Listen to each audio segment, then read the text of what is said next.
Welcome to AfriGlobal 24, your trusted source for breaking news, deep insights, and stories shaping Africa and the world. Stay informed, stay connected, and experience the news that matters. Right here, 24/7. In a world where nations are chained by debt, where interest payments decide destinies, one small African nation has just done the unthinkable. Burkina Faso, landlocked, resource-rich, long exploited, has paid off its entire national debt of $4.79 billion. And here's what makes it extraordinary. They did it without Western loans, without IMF bailouts, without the World Bank's lifeline. When Captain Ibrahim Traoré seized power in 2022, many in the West dismissed him. Too young, too radical, too defiant. They said he would fail, that without international support, his government would crumble within months. But 3 years later, the unthinkable has happened. Burkina Faso, one of the world's poorest nations on paper, has paid off every cent of its sovereign debt in IMF conditions. No French Treasury oversight, no World Bank reforms. And now, the world is asking, how? For decades, Burkina Faso's economy was shaped and constrained by foreign credit. Loans meant to develop the country often returned to Western contractors. Interest rates kept it in a cycle of dependency. It's a story familiar across Africa.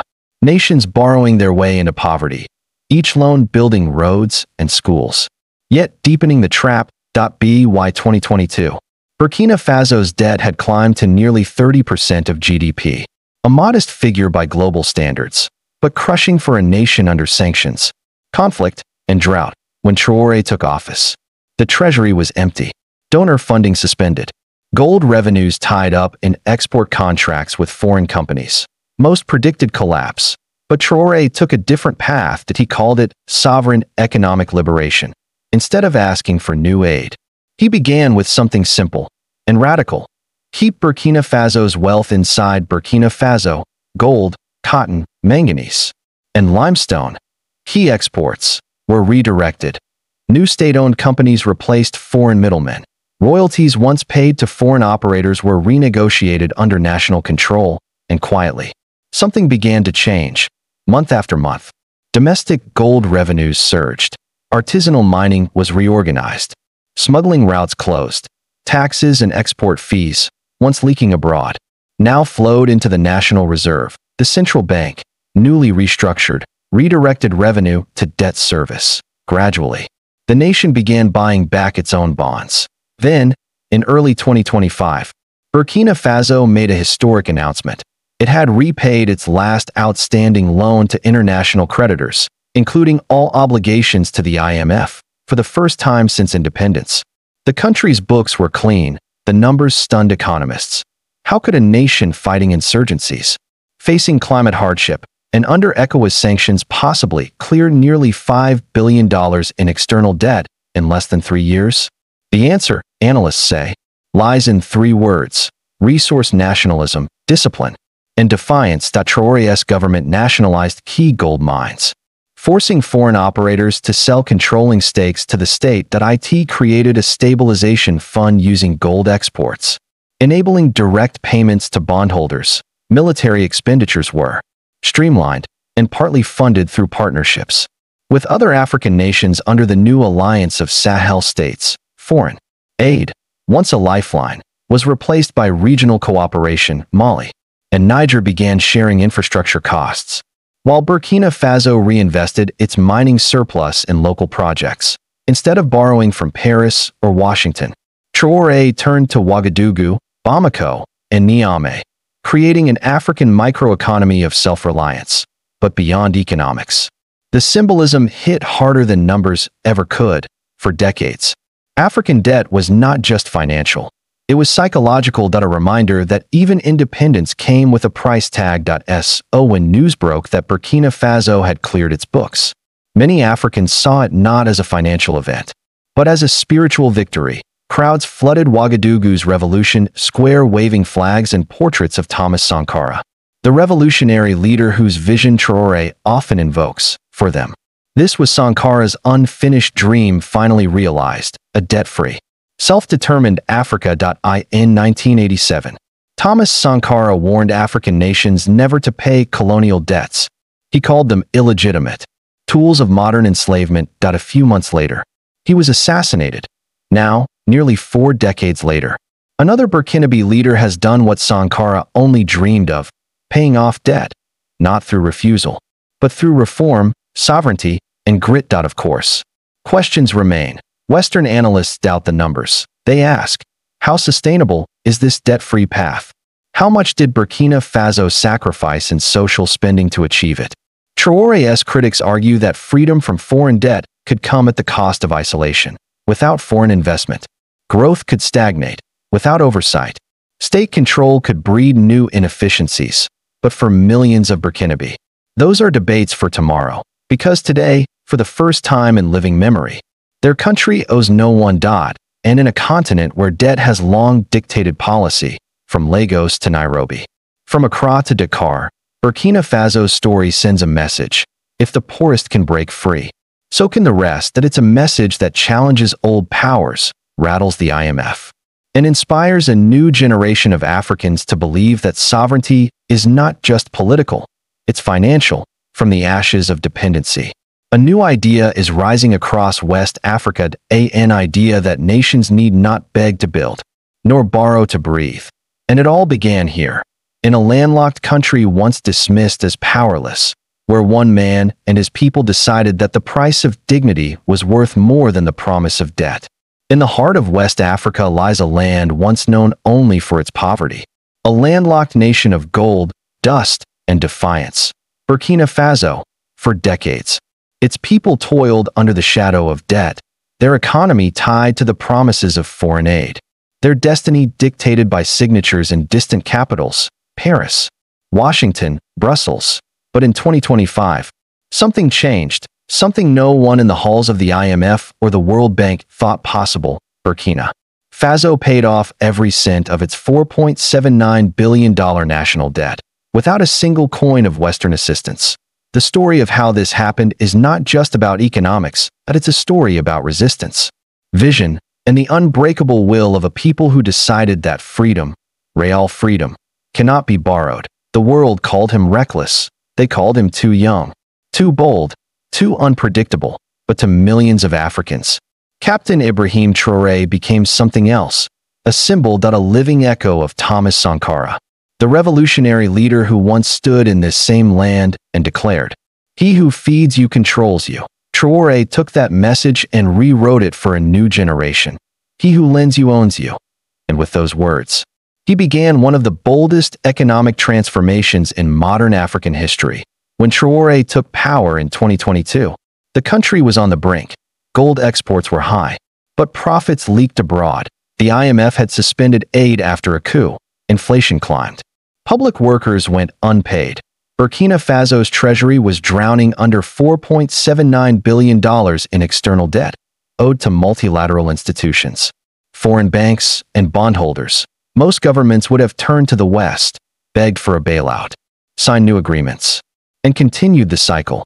But Traoré had a different vision. He believed that debt was not just an economic burden, it was a weapon. A tool used to keep African nations dependent and submissive. So he made a decision that stunned his cabinet.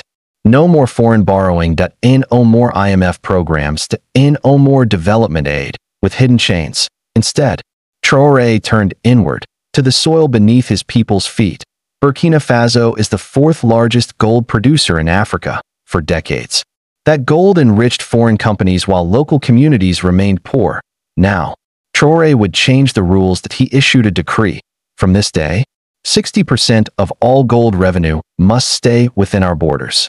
The wealth of Burkinabe will serve Burkinabe first. Foreign investors protested. Western media called it economic suicide. But in the gold fields of Hound, Bobo Dioulasso, and Essakane, miners cheered. For the first time, they believed that the glittering dust beneath their feet might finally build their own nation, not another's. By early 2023, Burkina Faso had redirected over $1.2 billion in gold revenue into state accounts. It was a fraction of what the IMF could provide, but it was theirs. Traoré used it not to build monuments or buy luxury fleets, but to buy back Burkina Faso's debt, piece by piece, every month. State auditors published debt repayments publicly, something unheard of in the region, and slowly, the numbers began to shrink. $4.2 billion, $3.70 billion, $2.90 billion. The world wasn't paying attention yet, but something historic was underway.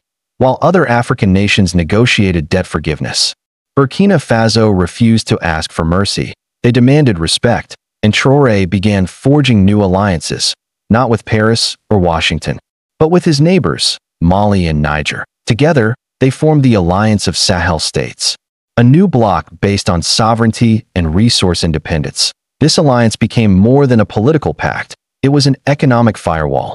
Each country began trading energy, minerals, and security support without using the US dollar or Western banks. For the first time, an African subregion was building an economy by Africans.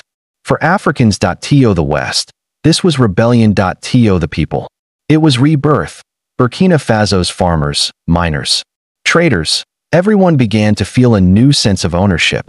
Taxes were being used to build local roads and schools, not to repay foreign interest. The government launched programs called Burkina Barca, a prosperous Burkina. It focused on agriculture, artisanal mining, and small industries, powered by local funding, not international loans. By mid-2024, the Treasury's debt reports shocked economists. Burkina Faso had cleared 85% of its foreign obligations. At that moment, the whispers began. Could this be real? Could a nation so small and under siege have achieved what even oil-rich states had not? The world began to watch. To understand this moment, you must go back decades. Back to a young revolutionary named Thomas Sankara, who, in 1987, declared before an African summit, "Debt cannot be repaid. Because if we don't pay, the lenders won't die. But if we pay, we will die." A few months later, he was killed. His dream, an Africa free from debt and dependency, was buried with him. Until now, nearly 40 years later, another Burkinabe soldier would pick up that same torch, not with guns, but with gold, grit, and belief. He called it the revolution of dignity. And it would make Burkina Faso not a beggar at the gates of the IMF, but a builder of a new African model. By early 2024, whispers of Burkina Faso's silent revolution had begun to ripple across Africa. In markets from Bamako to Accra, traders spoke of it with disbelief. In the gold exchanges of London and Zurich, analysts frowned at their monitors, confused, uneasy, because something impossible was happening. A small, landlocked nation under sanctions was rising, not through foreign rescue, but through self-reliance. Inside the presidential palace of Kaluba, Captain Ibrahim Traoré was holding meetings that would redefine the country's destiny. There were no suits, no foreign advisors, just economists, miners, engineers, and farmers. The discussions were simple, brutal, and honest. Burkina Faso could no longer live off loans. Its gold, its cotton, its resources, everything had to serve one purpose: economic independence. Traoré told his ministers, "We have fought wars of bullets. Now we fight wars of balance sheets. The debt is our new colonizer, and we must defeat it." The first battlefield was the gold sector, long dominated by multinational corporations. For years, 70% of the nation's gold profits flowed out of the country. Now, the government announced a new mining code. Foreign operators would be required to sell 50% of their production to the state at fair market rates. New Burkinabe cooperatives would be established in mining towns. Gold export routes, once controlled by smugglers, would be secured by local forces. It was a bold and dangerous move. Western media called it economic isolation. But within months, Burkina Faso's gold revenue tripled. Every gram of that gold was now converted into value, real value. The central bank began creating a national stabilization fund, designed to buy back foreign debt. It was a revolutionary idea, using African minerals not for collateral, but for liberation. By late 2024, Burkina Faso had repaid over $3.90 billion. The IMF could no longer ignore what was happening. They sent envoys, polite, cautious, offering support. But Traoré refused the offers that he told them. Burkina Faso will not trade its freedom for financial convenience. We are poor in money, but rich in will. This defiance began to inspire others across Africa. Young people started calling it the Sahel model. Mali and Niger joined the movement, creating shared gold reserves and joint trade deals in local currencies. The alliance of Sahel states began to function not just as a military pact, but as an economic shield. Together, they launched a new plan: trade energy for minerals, agriculture for infrastructure. Without the dollar, the African Union took. Notice.so did the West, because what began as a small experiment in Ouagadougou was now threatening the very foundation of global financial control. In Paris, journalists called it the end of the Francophone leash. In Washington, think tanks warned that Burkina Faso's example could trigger regional contagion. For decades, debt had been the most reliable way to control African nations. Without soldiers, without coups. Now, that system was showing cracks, and behind those cracks was a soldier in his 30s, wearing a red beret and an unwavering stare. But Traoré's revolution wasn't just economic. It was psychological. He launched a nationwide campaign called La Patrie d'abord, the homeland first. It wasn't propaganda. It was a cultural awakening. Every week, Burkinabe schools aired lessons on economic sovereignty. Universities held public lectures on Sankara's speeches. Artists painted murals showing gold miners, farmers, and engineers under a single slogan: the wealth of Africa belongs to Africa. For the first time, national pride wasn't built on speeches, it was built on ownership. In the markets of Ouagadougou, something changed. Imported goods became less desirable. People wanted made in Burkina. Local textile industries reopened.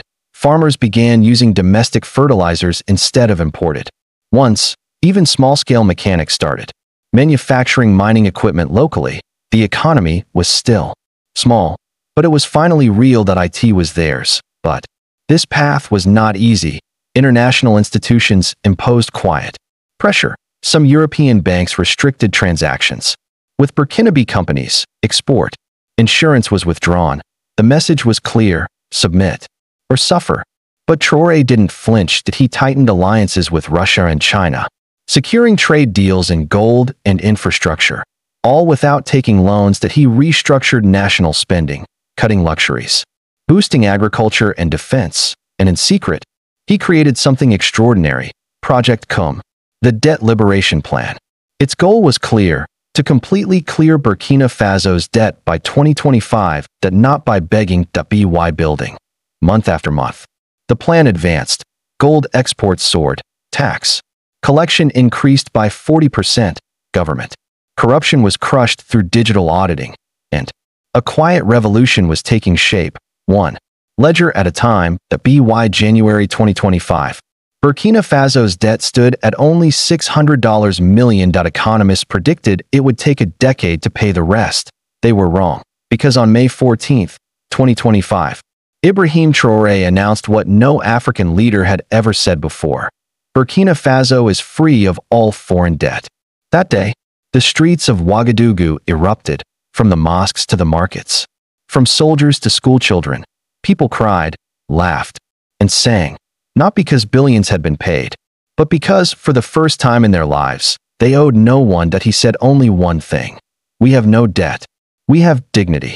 Those words would echo from Lagos to Nairobi, from Lusaka to Dakar, and across the continent. A new question began to rise: if Burkina Faso could do it, why can't we?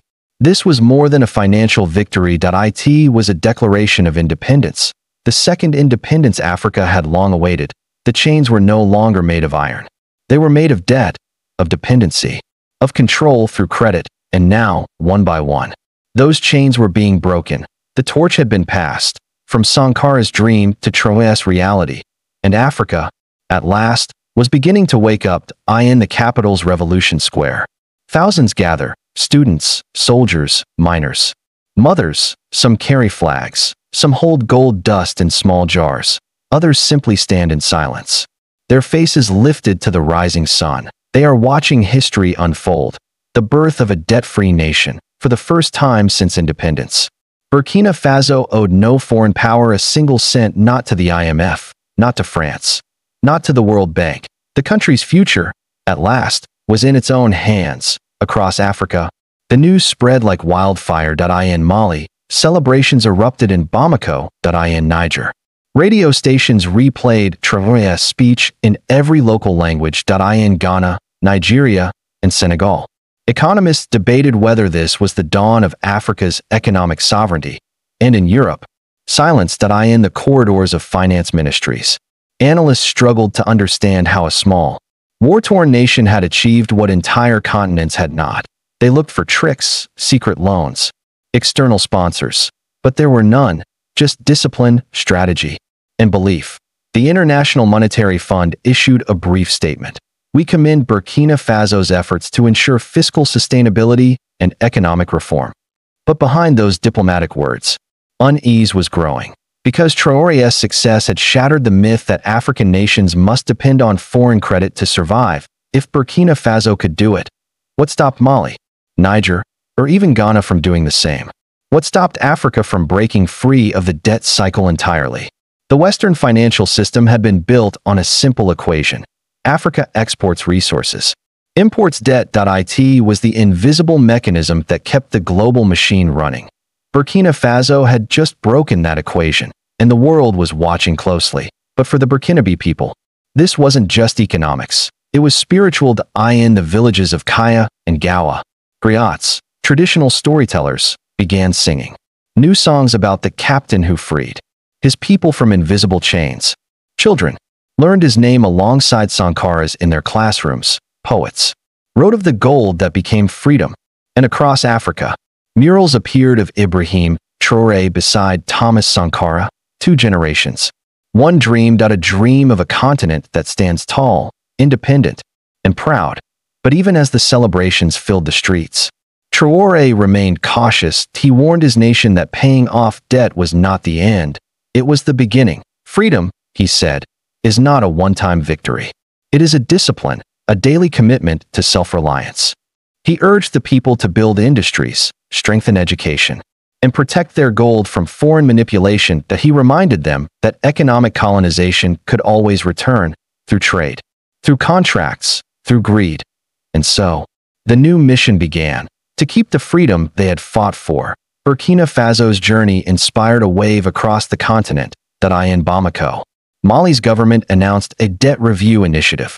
In Niamey, Niger created its first sovereign mining fund. In Togo, activists demanded their leaders follow the Burkinabe model. What began as one country's defiance was fast becoming a continental awakening. And across African social media, 3 words began to trend. #DebtFreeAfrica. It was a reminder that Africa's future would not be written in Western boardrooms, but in the hands of its own people. From the farmers of Zambia to the coders of Kenya, a new consciousness was emerging. That freedom was not given, it was earned. That sovereignty was not political, it was economic. And that Africa's wealth, long buried beneath contracts and interest rates, could finally build African futures. And so, Ibrahim Traoré's name joined the lineage of African visionaries, those who dared to stand against the tide of global power, like Nkrumah, who dreamed of continental unity, like Sankara, who warned against debt dependence, and now, Traoré, who proved that liberation could be achieved through strategy, sacrifice, and faith in one's people. Burkina Faso's freedom did not come from outside aid. It came from the sweat of miners, the wisdom of farmers, the courage of soldiers, and the vision of a leader who refused to kneel. And while the world may forget the numbers, $4.79 billion, Africa will remember what it meant, because it wasn't just a number. It was the weight of history being lifted from an entire people. And as the African dawn breaks over the Sahel, a new message echoes across the continent. Our gold, our land, our future, our freedom. This is not the end of the story. It is the beginning of a new chapter, where Africa writes its own destiny, in its own language, with its own hands. From Ouagadougou to the world, Burkina Faso has shown that dignity is worth more than debt, and sovereignty is worth more than sympathy. And one day, when the world speaks of freedom, they will remember a small nation in the heart of Africa that dared to stand tall, and a young leader who reminded his people that true wealth is not gold. It is independence. You've been watching Afri Global 24, your window into Africa and the world. If you found this video informative, don't forget to like, share, and subscribe to stay updated on the latest stories shaping our continent and beyond. Hit the notification bell so you never miss a report. And join the conversation in the comments below. Until next time, this is Afri Global 24, bringing Africa closer to the globe 24 hours a day.